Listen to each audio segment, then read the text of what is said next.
Bones. Per entendre sobretot el que ha suposat aquest projecte a primer de batxillerat en llengua i literatura valenciana, hauríem d'apropar-nos a la figura del propi autor, a Joan Brossa.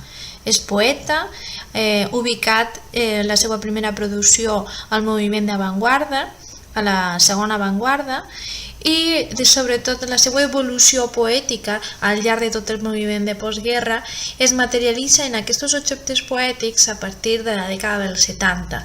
És un autor, diguem-ne, molt ampli, perquè no només és poeta, sinó que també té la seva producció teatral. Aquesta pàgina que vos estic mostrant tinguem dades de la seva biografia, premis, obra, comentaris de l'obra, així com que entrevistes o antologies, així com que alguns vincles. La pàgina és escriptors.cat, vos la recomane. La primera acció que vaig proposar a l'alumnat va ser visualitzar alguns dels objectes poètics de Joan Brossa, que a continuació vos presentaré. La segona va ser proposar la creació per ells d'un objecte poètic a semblança de Joan Brossa. La idea fonamental era triar una metàfora per tal de que, en la combinació de dos objectes quotidians de la seva abast, de la seva vida quotidiana, intentaren reflectir aquesta metàfora que volien treballar. Evidentment, la producció de Joan Brossa va portar en un principi, per exemple en això del poem, va ser, per exemple, en un principi el propi dibuix en el full en blanc. Aquesta creativitat o aquesta materialització va portar després, a poc, justament a aquesta idea de fer l'objecte material. Va ser una producció molt important. Així en tinguem, per exemple, un del més cridaner. El poema, o aquest altre, que és Sense atzar.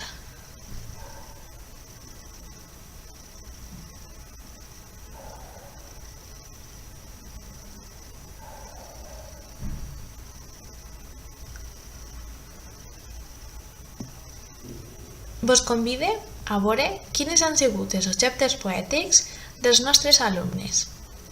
A més, cal dir que una vegada que hem presentat aquest objecte poètic, vam buscar un vers de qualsevol altre autor, o fins i tot del propi Joan Brossa, que glossara la metàfora que ells havien triat.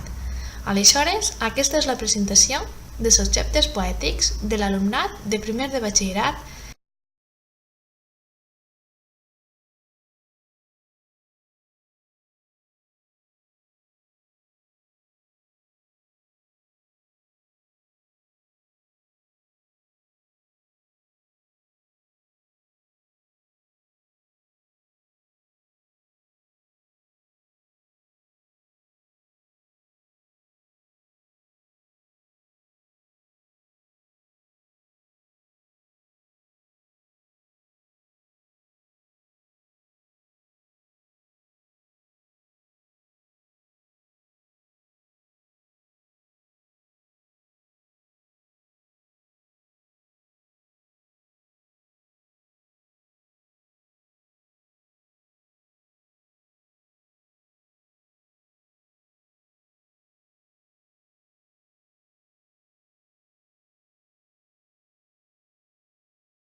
Una vegada que l'alumnat va presentar als seus companys els seus objectes poètics, van pensar donar un pas més i fer fotografies als objectes, compartir-les a la xarxa, per tal de que després, per parelles i col·laborativament, cercaren un vers que glossara aquesta fotografia i combinar entre tots una mena de diapositives de treball col·laboratiu entre tots i realitzar alguna exposició en elles.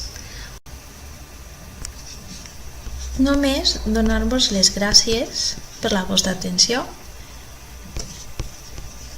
i dir-vos que creativitat més poesia